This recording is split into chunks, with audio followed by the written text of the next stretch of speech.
Um, Mark, you just mentioned that you weren't sure that this team, and what did you mean by that? From an experience standpoint, some of them are juniors and seniors, yeah, but they didn't have a lot of playing experience coming into this season. So it's been an enjoyable process watching them guys grow and face adversity. The 3 losses, I don't think in my career I've had 3 losses by 1 point, all in overtime.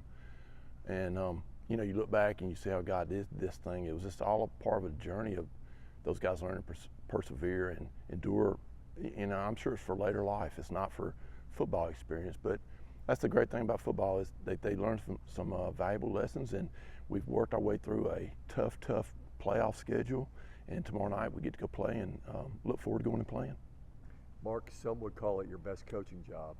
What do you think? It's up there, and I don't mean from myself. I mean from our coaches, our coaching staff. It's been at points this year. It's been a trying season, and not from a point of having negative stuff. Just putting the pieces together. It's like a jigsaw puzzle. You throw 500 pieces out there, and you put them where you think they go, and sometimes it's not the right piece. But I think we're getting the pieces together, and I think we've played as good as we can play in these playoffs. We played really good in the playoffs, and it's rewarding, Jeff. It really is.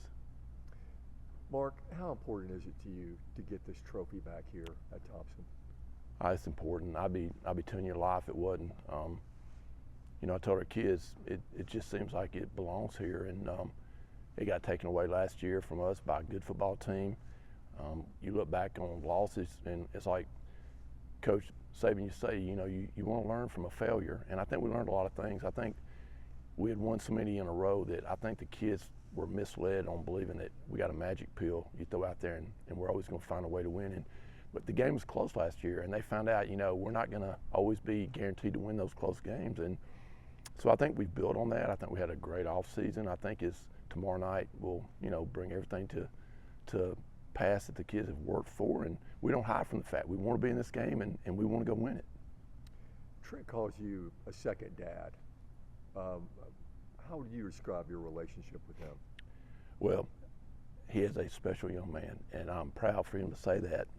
If I ever, me and my wife, we always thought, I want a son, we want a son, we want a son. And, the Lord never gave me a son, and finally he showed me, later on, he said, I'm going to give you about 100 a year, So he gave me a daughter, thank God. But Trent is I told his dad last night, it's like coaching a senior. I've never had a quarterback, I don't think in my years of coaching, more than 2 years in a row. And I've had Trent 2 years in a row, and he's just a sophomore. And really, I've had him for the end of his 8th grade year, his freshman year now, his sophomore season, and I'm so spoiled because he's such a wonderful person. The way he attacks the things I do, I throw at him, and I coach him hard. And I tell him every day, I love you. I coach this position. I want to be the best coach in the state at this position. I want you to be the best player in the state at this position. And all I can promise you is hard work. And he works, and he understands our schemes. And I feel confident now just about anything that I ask him to do in a game, he can get us where we need to be. Cool, man. Appreciate you. Jeff, I